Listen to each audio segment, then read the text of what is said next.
Ер нь бол манай Монгол улсад бол одоо 7 хоногт унчаар ойролцоогоор 8 орчим кибер халдлага болж байна гэж үзэж байгаа. Тэгэхээр энэ бол энэ хэрэгээ бол кибер эрсдэл бол маш өндөр түвшинд байгаа. Нилээ бас аюултай түвшинд үүссэн гэж үзэж байгаа. Ялангуяа ийм хөгжижгүй зах зээл рүү бол кибер халдлагын бол халдах энэ хакеруудын юу бол айгүй өндөр хэмжээтэй байдаг. Тэгээ манай компани 2024 оноос эхлээд кибер даатгалын зах зээл нэвтрүүлээд үйл ажиллагаа явуулаад явж байгаа. Ер нь бол энэ кибер халдлага бол одоо 90% нь бол malware буюу түрүүн таны хэлсэн хортой вирус програм байгаа. Нөгөөх нь бол кибер аюулгүй байдлын сул талыг ашиглаж мэдээллийн аюулгүй байдалд халдахын эрсдэл бол хамгийн өндөр түвшинд болж байгаа.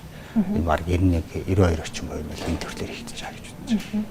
Тэгэхээр бас ойрын 3-5 жилд кибер даатгалын үйлчилгээ Монголд бас ямар байдлаар хөгжинө гэж таниуд таарж байна. За компанийн хувьд ч гэсэн эх онд яг ямар шинэ бүтээгдэхүүн дээр илүү одоо төвлөрөн ажиллахаар энэ бүтээгдэхүүнээ илүү төрөлжүүлэх чиглэлээр ямар ажилт дээр бас ажиллаж байгаа.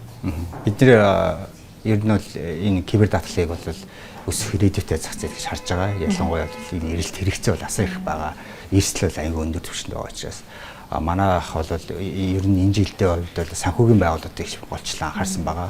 Одоо финтек байгууллагууд, банкудад бол энэ даатгалын бүтээгдэхүүний борлуулалт үйл ажиллагаа нэлээд голчлон анхаарсан. Одоо эх жилүүдэд бид нэр финтекээс гадна одоо үйлдвэрлэлийн одоо механизмууд энэ даатгалын үйлчлэгийг нэвтрүүлэх чиглэлээс анхаарч ажиллах гэсэн тэмдэглэлтэй ажиллаж байгаа. Тэсээ бас финтек компани талаар дурдлаа шүү дээ. Тэгэхээр яг харахгүй за уул уурхай байна. За эрчим хүч, финтек, санхүүгийн салбарын компаниуд кибер халдлагад одоо өртөх эрсдэл хамгийн өндөр байна гэсэн юм бас судалгаануудыг харж болохоор. Тэгэхээр салбараар нь задлаад үзэх юм бол энэ чиглэлийн бүтээгдэхүүнүүд яг аль салбарт хамгийн их одоо толгомдож байна гэж таны хувьд харж байна? Ер нь бол хамгийн өндөр эрсдэлтэй 5 одоо топ салбаруудыг нэгдүгээр нь финтек, хоёрдугаар бол эрүүл мэндийн салбар, гуравдугаар нь e-commerce gateway, тэгээд terrorism logistics, тавдугаарт нь үйлдвэрлэлийн технологи юм байгаа. Ер нь бол одоо эхний ээлж манай Монгол Улсын зах зээлд бол хамгийн эхний ээлжинд санхүүгийн салбар, банк санхүүгийн салбараар энэ үйлчлэгийг маш сайн авч байгаа. Энэ эрсдлийг сайн ойлгож байгаа. Одоохондоо бол хараахан одоо үйлдвэрлэлийн салбарууд маань энэ талаараас ойлгох мэдээ жоохон дутмаг байгаа. Тийм мэдээллийг энийг бас сайжруулах бид бас илүү засалтай ажиллах гэсэн төлөвлөгөөтэй бас ажиллаж байгаа. Энэ шилжилтээ бол яхаарахгүй мэдээллийн ил тод байж болон за технологийн дэд бүтц зэрэг одоо томоохон асуудлууд бол толгомдсон шүү дээ. Мөн хууль эрх зүйн асуудлыг ч гэсэн дурдж болно. Тэгэхээр энэ чиглэлийн хөгжилт одоо тулгарч байгаа хамгийн гол сорилтуудыг бас ямар байдлаар таарч байна? Сая дурцал яхаар ил тод айгүй чухал. Ялангуяа одоо бид ялангуяа олон улсын жишээнээс харах юм бол мэдээллийн аюулгүй байдлын одоо хууль дүрм журам хуулийн зохицол бол маш өндөр байдаг. Торгуулийн хэмжээс маш өндөр. Сабхын санаж байгаа 2023 онд Facebook компани Европын мэдээллийн аюулгүй байдлын зөвлөлөөс 1.2 тэрбум еврогийн одоо торгуул тавьсан байгаа. Эдгээр нь бол мэдээллийн аюулгүй байдлыг хангах тэр чиглэлээр шаардлага бол өндөр байгаа. Энэ дээр бас манай компаниуд манайхан бол кибер аюулгүй байдал гэдэг байгаа боловч нөгөө талдаа хууль эрх зүйн зохицуулалтын торгуур шийтгэл бас нэлээд өндөр түвшинд байдаг.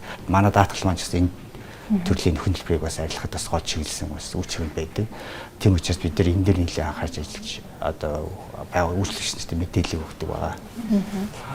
Тэгэхээр бас дотоодын компаниудын дунд ерөөдөө кибер эрсдлийн талаарх ойлголтыг таасаа бас дурдлаа шүү дээ, бас хангалттай биш байна гэж. Тэгэхээр яг хангалттай хэмжээнд хүргэж мэдлэгтэй болох чиглэлээр бас компаниуд бас оролцох талуудын хувьд бас ямар хувь нэмрээ оруулах боломжтой гэж таны харж байна?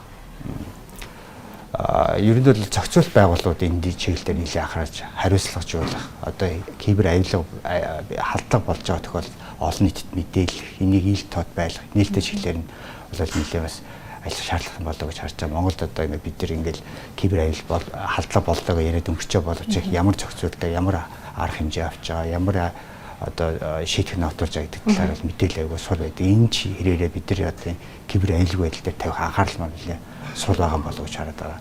Гадны байгууллага бид түрүүнд дурсан одоо гадны Европын байгууллагууд нэлээд торгуул шийтгэлийн үед нэлээд өндөр дүнтэй байдаг. Тэр хэрээрээ энэ даатгалаа авч хүмүүс энэ кибер аюулгүй байдлын даатгалаас нь хөдөлгөөрөөр барагдуулах боломж бас бүрэн байгаад байна. Та сая зохицуулалтын эрсдэл талаар бол дурдсан. Тэгэхээр яг Сингапур, бүгд найрамдах Солонгос улс зэрэг олон улс орнуудтай харьцуулаад үзэх юм бол яг энэ чиглэлийн даатгалын одоо үйлчлэгээ маш сайн хөгжсөн, тогтолцоон ч гэсэн бүрдсэн байдаг гэдгийг бол маш олон судалгаанууд харуулж байгаа. Тэгэхээр олон улсын сайн жишгээс бас бид нар ямар байдлаар бас нутагшуулах боломж байна гэж харж байна.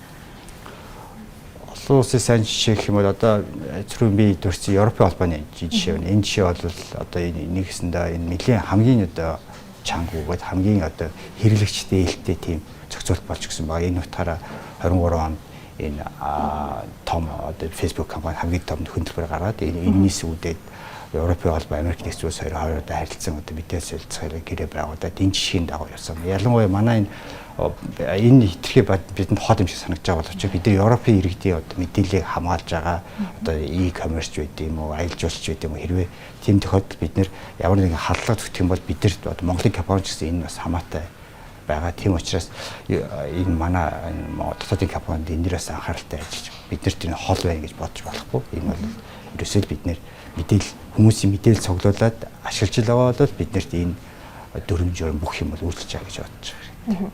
Яг одоогийн байдлаар кибер татгалын зах зээл нийт зах зээл хэдэн үе одоо бүрдүүлж байна. Цаашдаа бас ирэх одоо 2-3 жилийн хугацаанд нийт одоо эзлэх хувь хэмжээгээ нэмэгдүүлэх бас боломж байгаа юу?